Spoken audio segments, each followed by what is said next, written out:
A growing number of us reach a point in life where the pursuit of success is no longer enough. We want our life to count for something more. We want to move from success to significance. I want to give you the privilege of interacting with Kevin Jenkins, who is a successful marketplace leader who has made this journey from success to significance and is now the new president and CEO of World Vision International.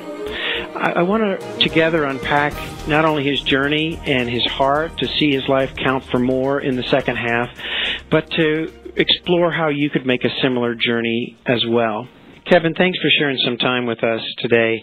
I would love to know a little bit about your first half, your career, what you loved about it, and then what started you thinking on this idea that your life could count for something more, that you could use your time and talent to serve the poor. Well, thanks, Lloyd. Great to be with you. I first committed my life to Christ in my mid-20s, so I just started out in my career, and I enjoyed my career immensely. I'm still in it, although in a very different way now. And I'd say that I always have felt, and I feel quite sure, that I was serving Christ, even in the business world. So I don't quite kind of do the before and after quite as black and white in that sort of I was in waiting or any way like that, because I think it was very clear that when I was president and CEO of Canadian Airlines, I was CEO of a public company that was a technology company. I was a partner in a private equity firm. That was basically my career over 25 years. That whether I was dealing with employees or having integrity through a negotiation or just leading and giving a vision to the airline, that I was doing it as a follower of Christ, and that there were many opportunities to serve him in the business world. But there's no question that as I moved, never sure when to declare my second half, but I'm over 50 now, so probably safely can say I'm in my second half. But it could happen a lot earlier for many people, as I know it did for you. As I moved to a place, I got to a place where I said, I've had a lot of experiences, I've had a lot of great opportunities, and I would like this to be less and less about me and more about serving others and serving God. And so that was the seeds of it. How did you get clarity about your best fit serving role? Yeah, I think that's a really important question, that we don't try and give the impression to anyone that there's some kind of cookie cutter thing or some usual route. You know, I believe that God interacts with each of us individually. And as we pray, as we read the Bible, as we listen to how he is speaking to us, we're either increasingly called into certain aspects of business or increasingly called away. And, I would say that most business people will not be called into full-time paid ministry as I have. Many will be called out of business as volunteers to use their talents in certain ways, et cetera, et cetera. And I have a number of friends who actually have felt called out of business, but unsure as to what to do with that call.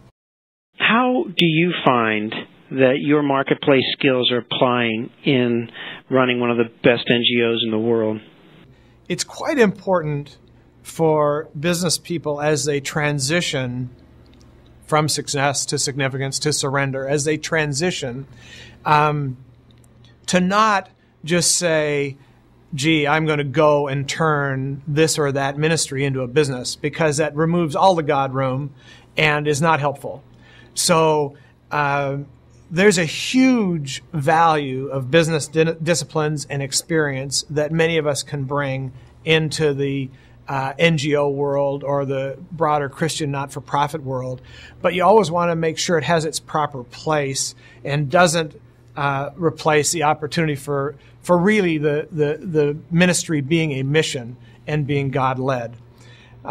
If you take the business disciplines, though, there are so many aspects of business that, especially in a large global organization like World Vision, just help you be clearer on your mission, help you respect your people better, help you measure success and celebrate success with the various countries and individuals that are leading that and implementing it in the field around the world.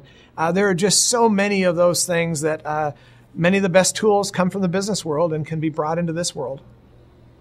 You know, this may be a little bit of a strange question, Kevin, but your kids are in their mid to early 20s, and they've watched you live out your faith and actually live out your calling in Canadian Airlines and other ventures. And now they watch you recently step out of that track to intentionally serve the poor through World Vision.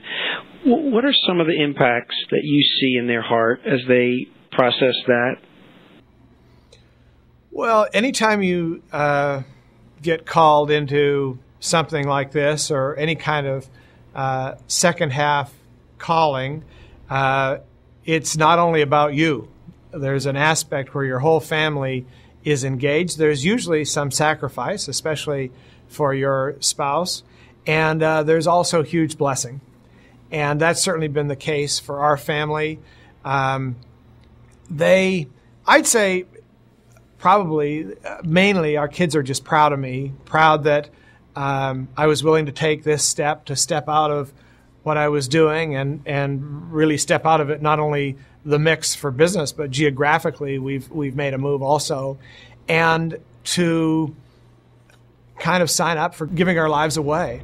Do you see other kinds of opportunities for dozens and dozens of peers that bring perhaps maybe a more unique niche or contribution alongside what you're doing at World Vision? I really do. And listen, I am not a particularly objective person. I am passionate about World Vision. I'm passionate about the most vulnerable children in the world whom we serve, and I think we do a great job of it. World Vision is for sure the largest Christian humanitarian NGO in the world, and by some measures, the largest humanitarian NGO in the world. So there is lots of opportunity here for men and women who want to make a transition, do a halftime, and move from success to significance. Some of those opportunities could be full-time positions just like mine. But I'm going to say that far more often it's going to be project-based. It's going to be more specific around the passion of the individual. And we have a great platform for that. World Vision is an organization that is very well governed. We pay a lot of attention to doing things in the right way.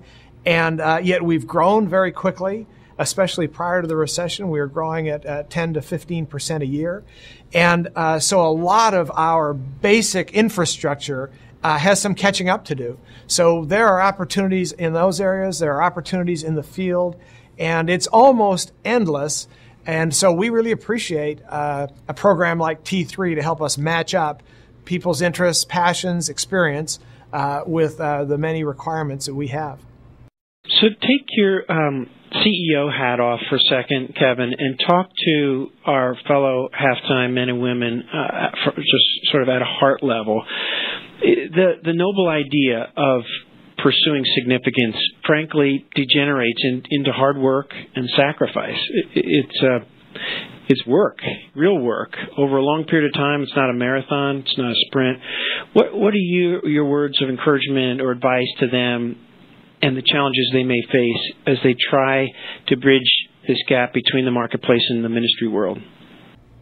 One of the things that I find with my friends as they start feeling called to something different, ultimately it usually is a second half experience, although they may not know that at first. They've just got a restlessness inside them. Too many of them never implement. They never quite toggle over into actually making a commitment to something, because commitment has an opportunity cost. So it's one thing to go and say, I'll serve on the board of a nonprofit. It's 2 or 3 times a year. It doesn't interrupt my life much. And I think if you really want to respond to this call, you're going to do something that's going to interrupt your life. You're probably going to have to move your vacations around. There are things that you might like to do that you won't be able to do at the same times or as often because you've got a higher calling than those things. And too often I've seen men and women step away from the blessing because of that opportunity cost, and I'd really encourage you, don't do that. Enter into it.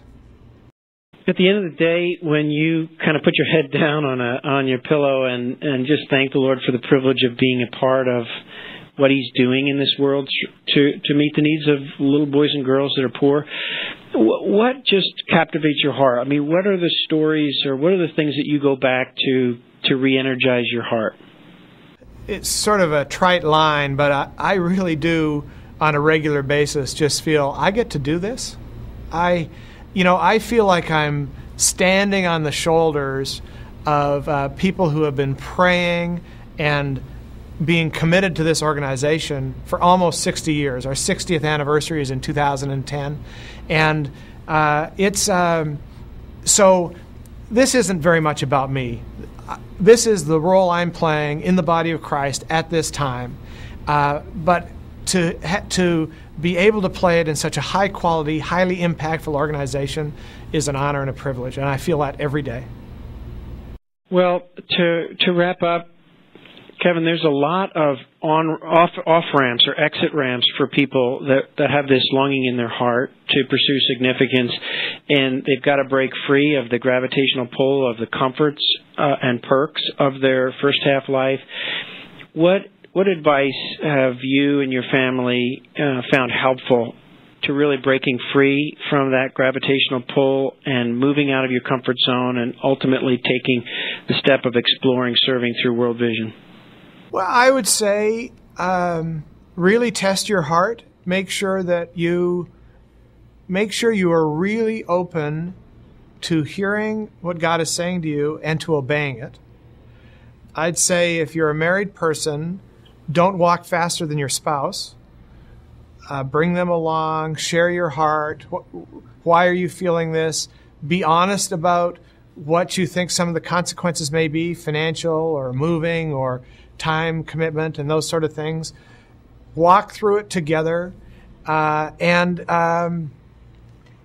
in some ways explore the mystery of it, because it's a little bit like faith. You're not going to get an answer. There's no letter coming in the mail saying everything's going to be fine. You have to go into it and go into the other side, and then you realize this is so fantastic. I never thought it would be this good.